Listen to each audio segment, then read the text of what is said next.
Olá! Hoje a gente vai mergulhar numa tecnologia que tem duas caras, a computação quântica. Por um lado, ela promete resolver alguns dos maiores problemas da humanidade. Por outro, ela ameaça a segurança de praticamente tudo que a gente faz online. É uma verdadeira faca de dois gumes.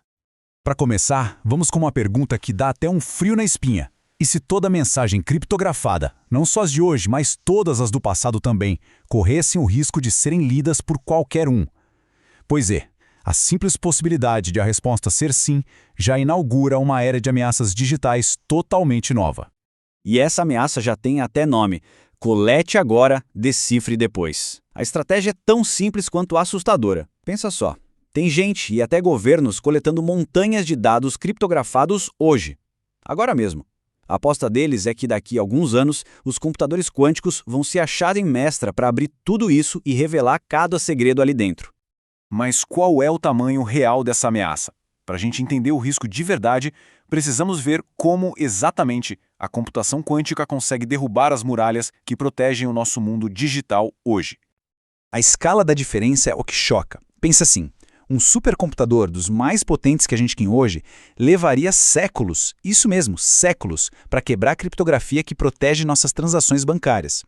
Já um computador quântico talvez fizesse o mesmo serviço em algumas horas, ou quem sabe, minutos. Isso não é só um avanço, sabe? É como mudar o esporte no meio do jogo. E os alvos são justamente os pilares da nossa segurança, os algoritmos RSA e ECC. Eles são a base de quase tudo, do sistema financeiro global, das comunicações de governos, até dos nossos dados mais pessoais. E a arma que pode colocar tudo isso abaixo se chama algoritmo de Shor.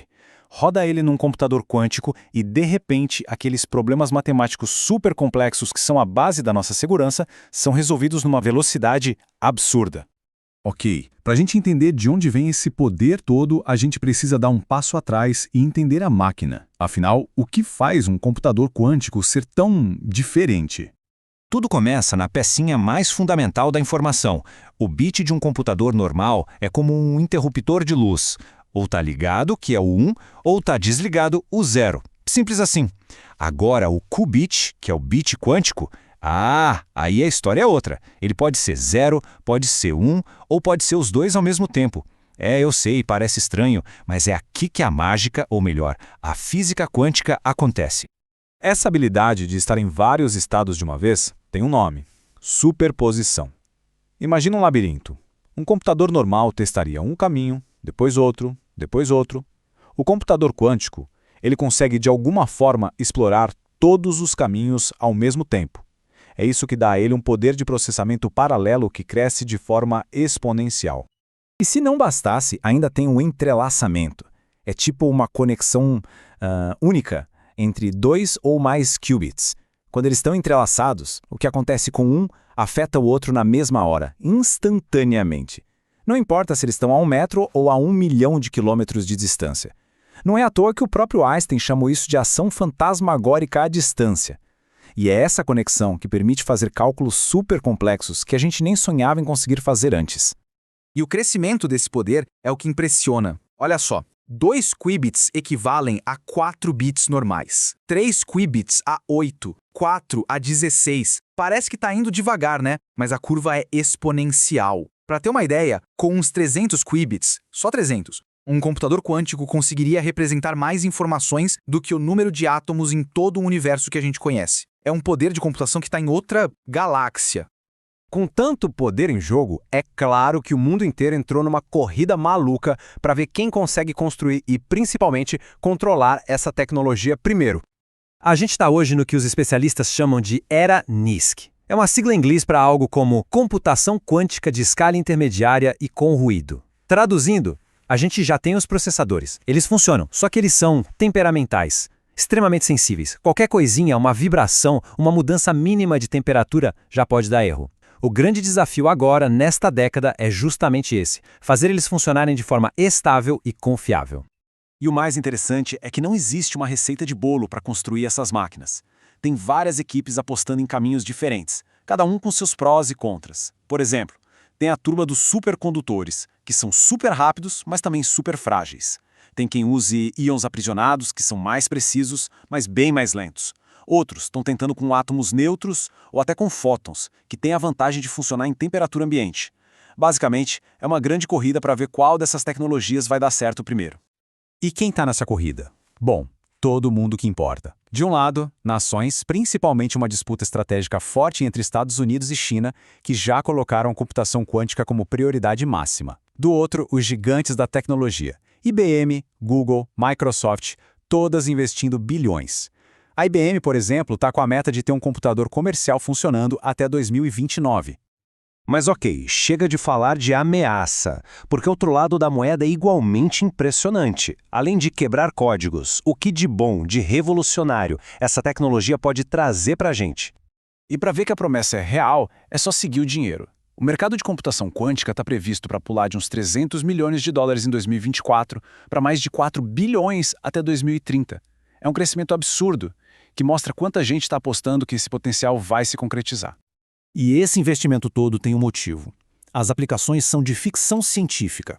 Pensa na medicina. Simular moléculas para desenvolver novos remédios e vacinas numa velocidade que a gente nunca viu.